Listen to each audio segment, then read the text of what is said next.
We've got a quiz to cover. Quiz number 1. Again, these are some frequently asked questions.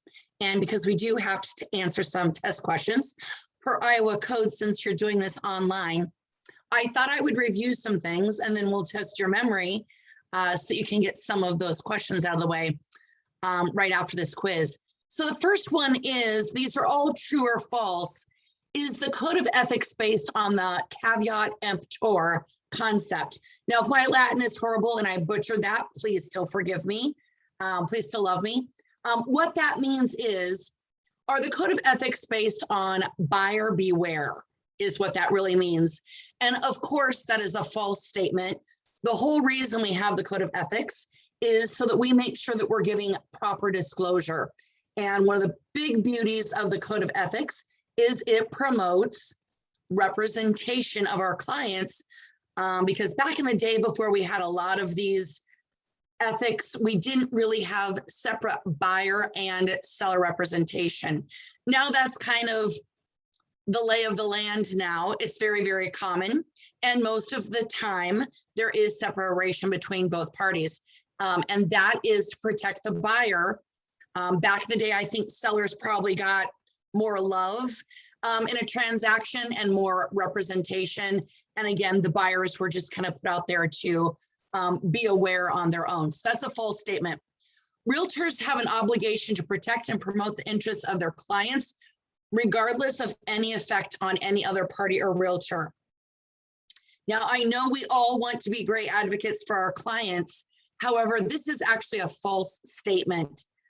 Because there are some things, according to the Code of Ethics, and definitely according to Iowa law, that says no matter what the effects are, there are certain things in a transaction that must be disclosed.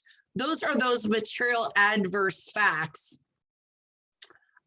such as water in the basement. No matter what, we need all parties to know about something of that significance that would either change the property's value, the structural integrity, or pose a health risk. So that one is false.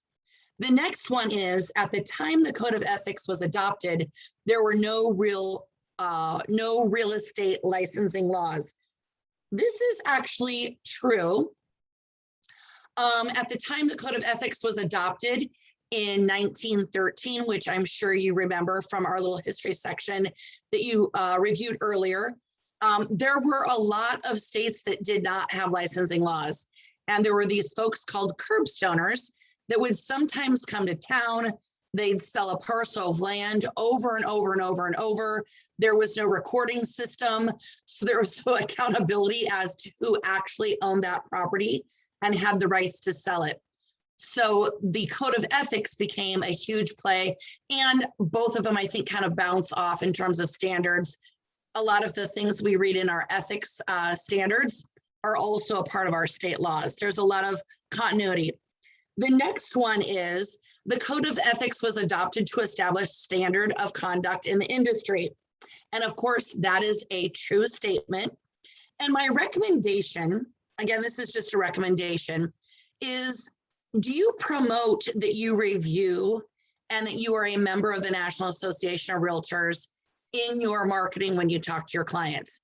Now, if you're not a member of the National Association, that's fine. I know we've got a lot of folks that are agents in Iowa that are not a membership of that.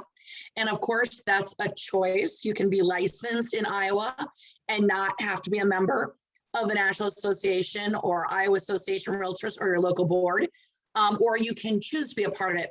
Either way, we've got to have ethical dealings. But I do think it is worth it for you to discuss that with your clients and note what maybe some of your ethical standards are when you're in a transaction. Do you have a list of that if you're not a member of the National Association of Realtors? That might be a really good marketing point for you. If you are a member of the National Association of Realtors, that work is kind of already done for you with the Code of Ethics. But how often do we talk about it? So this one is true. I just encourage you to spread the word. I think there's a lot of people that have no idea we have such a great document. And then the last one is, the golden rule is part of the preamble of the Code of Ethics. And this is absolutely true. The golden rule was actually part of the original Code of Ethics preamble when it was written. It maybe was moved around a little bit in the dialogue. And then they brought it up to what they call first position. They talk about it right away in that preamble, and it has stayed there now for probably 100 years, a big foundation. Now we're on to a quiz, so we will test your memory.